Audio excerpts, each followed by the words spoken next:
নমস্কার, খবর শুনছেন আপডেট বাংলা চ্যানেল থেকে। জানাবো আজকের বাছাই করা কিছু গুরুত্বপূর্ণ তাজা খবর। শুরুতেই সংবাদ শিরোনাম।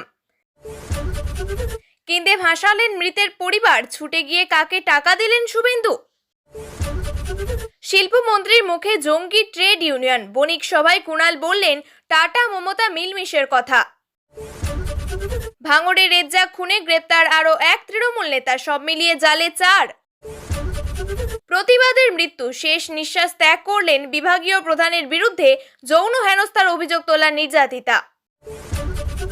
21শে জুলাই নিয়ে বিস্ফোরক দিলীপ, নিশানায় এবার টিএমসি থেকে বিজেপিতে আসা নেতারা। কেউ মৃত, কেউ কবেই রাজ্য ছেড়েছে, বিহারের নাম বাদ পড়তে পারে 35 লক্ষ ভোটারের। শ্রমিক সভাপতি এবার শুভেন্দুর উল্টো সুরে সুকান্ত।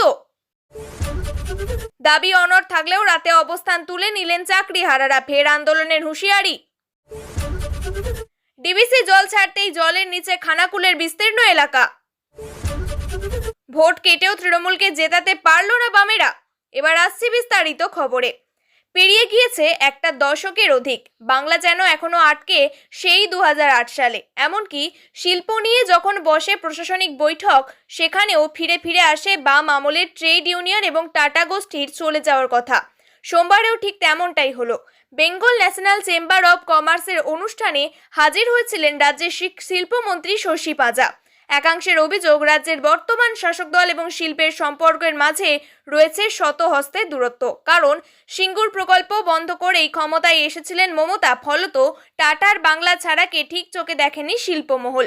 তবে সেই সব এখন অতীতের কথা। অতীত আঁকড়ে ধরে এগোনো সম্ভব নয়, অতীত থাকুক, বর্তমান এগোক। সম্প্রতিকালে মুখ্যমন্ত্রী এবং টাটা কর্তার সাক্ষাতের পর বিভিন্ন মহলে এই বার্তাটাই ছড়িয়ে পড়েছে। রাজ্যের নতুন বিনিয়োগের আশা চড়া দিয়েছে। এদিকে বণিক সভায় সেই আশার কথাই ইঙ্গিতে তুলে ধরলেন তৃণমূলের সাধারণ সম্পাদক কুণাল ঘোষ।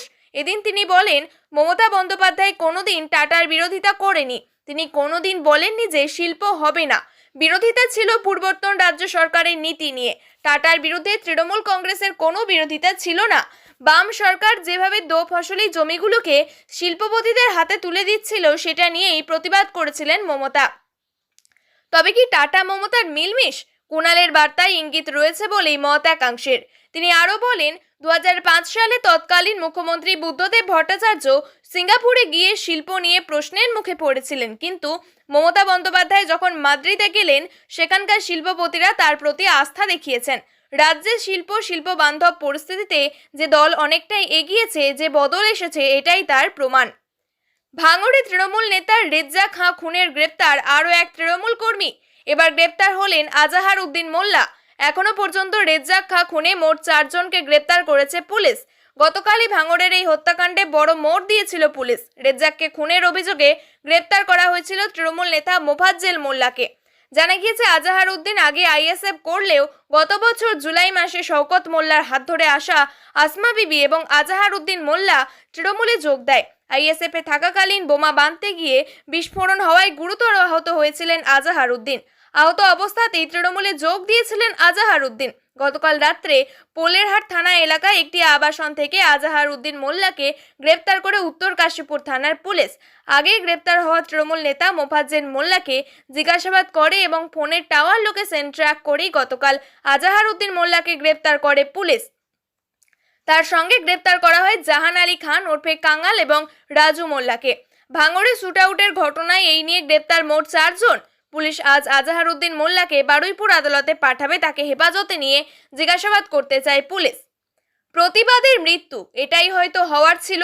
3 দিনের জীবন মরণের লড়াই। অবশেষে সোমবার রাতে ভুবনেশ্বর এইমসেই মৃত্যু হলো ওড়িশা নির্যাতিতার। ভুবনেশ্বর এইমস সূত্রে জানা গিয়েছে, সোমবার রাত 11:45 নাগাদ মৃত্যু হয়েছে সেই নির্যাতিতার। বলে রাখা ভালো, এদিন তার সঙ্গে দেখা করতে গিয়েছিলেন রাষ্ট্রপতি দ্রৌপদী মুর্মু।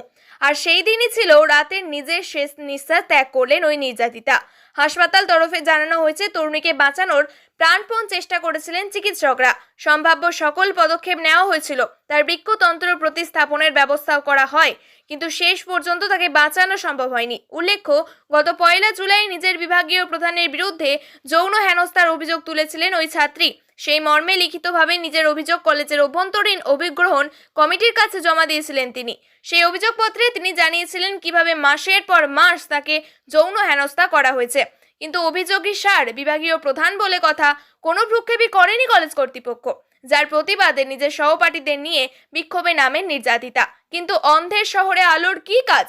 প্রতিবাদেও কারোর কিছু এসে যায় না। গত শনিবার কলেজের অধ্যক্ষের সঙ্গে দেখা করেন, তারপর অধ্যক্ষের ঘর থেকে বেরিয়ে এসে ক্যাম্পাসে নিজের গায়ে আগুন ধরিয়ে দেন নির্যাতিতা। তাকে বাঁচাতে গিয়ে দগ্ধ হন এক ছাত্র। দুজনকে তড়িঘড়ি জেলা হাসপাতালে ভর্তি করা হয়। চিকিৎসককে তখনই জানিয়ে দেন বাঁচানো কতটা সম্ভব হবে সেই নিয়ে সন্দেহ রয়েছে, কারণ 95% দেহ পুড়ে গিয়েছিল। পরিস্থিতির গুরুত্ব বুঝে শনিবার তাকে ভুবনেশ্বর এইমসে স্থানান্তরিত করা হয়। এরপর মঙ্গলবার শেষ নিঃশ্বাস ত্যাগ করল সে। আসন্ন 21শে জুলাইকে কেন্দ্র করে রাজনৈতিক জল্পনা যখন তুঙ্গে, ঠিক তখনই নিজের দলের একাংশ নেতাকে কড়া ভাষায় খোঁচা দিলেন বিজেপির নেতা দিলীপ ঘোষ। তৃণমূল থেকে বিজেপিতে আসা নেতাদের সরাসরি নিশানা করে তিনি বুঝিয়ে দিলেন দলের অন্দরেও 21শে জুলাই ঘিরে ভিন্ন সুর বাজছে।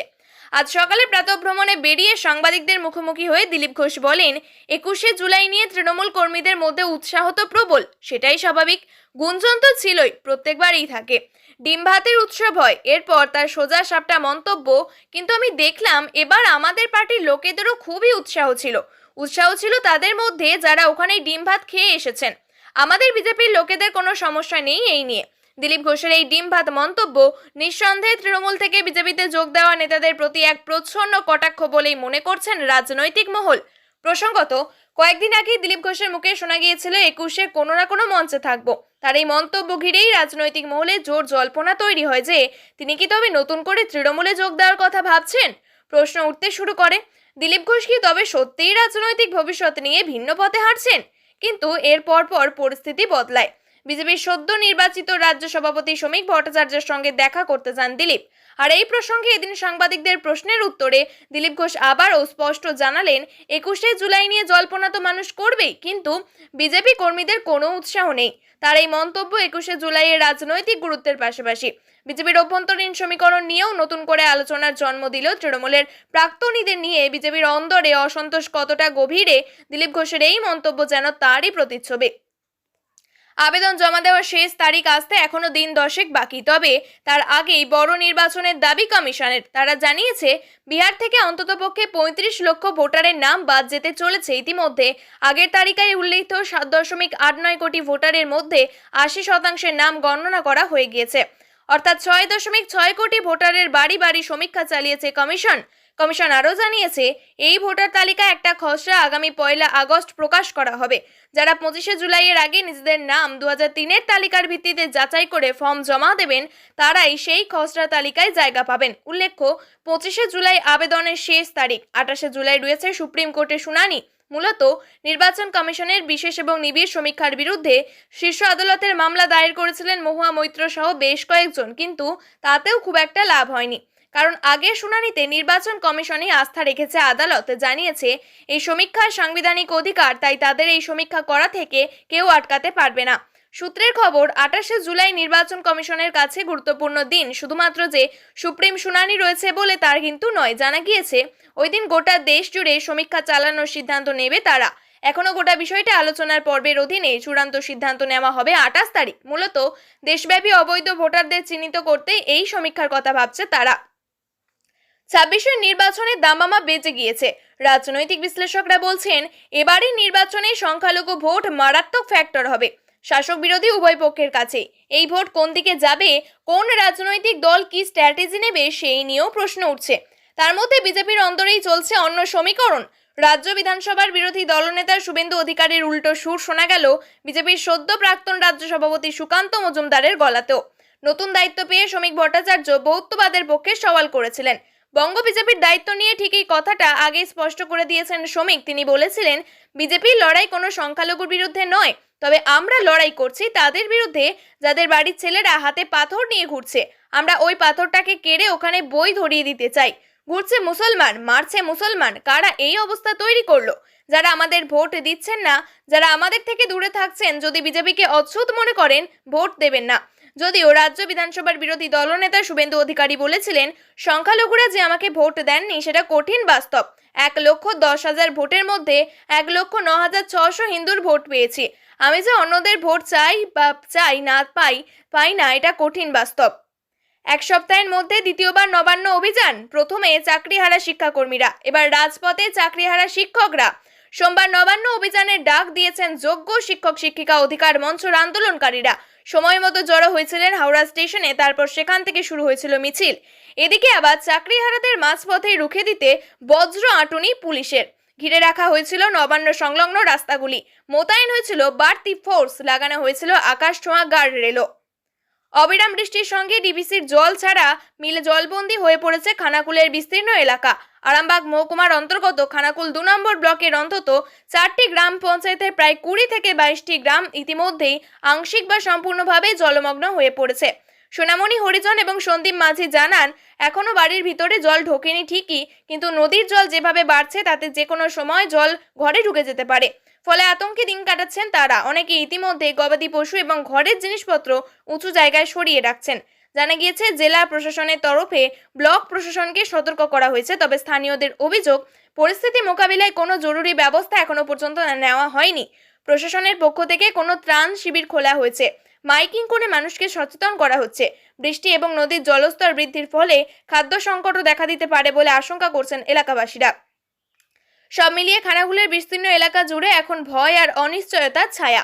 পরিস্থিতির উন্নতির জন্য প্রাকৃতিক স্বস্তির পাশাপাশি প্রয়োজন প্রশাসনের সক্রিয় পদক্ষেপ, না হলে রূপনারায়ণের কুল ছাপিয়ে বিপদ আরও বড় আকার ধারণ করতে পারে, এমনটাই আশঙ্কা সকলের। রাজ্যে বিধানসভা ভোটের কাউন্টডাউনের মধ্যেই বীরভূমের সমবায় নির্বাচনে বিপুল জয় বিজেপির। কেষ্টর জেলা বলে পরিচিত বীরভূমের ময়ূরেশ্বর 2 নম্বর ব্লকের ইটাহাট কৃষি সমবায় সমিতি 9টি আসনের সবকটিতেই জয়লাভ করেছেন বিজেপি সমর্থিত প্রার্থীরা। তৃণমূল এবং বামপন্থীরা প্রার্থী দিলেও পাননি কোনো আসন।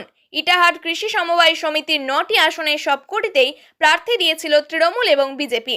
বামেরা প্রার্থী দিয়েছিল 7টি আসনে। রবিবার বিকেলে ফল প্রকাশ হলে দেখা যায় সবকটি আসনে জয়লাভ করেছেন বিজেপি সমর্থিত প্রার্থীরা।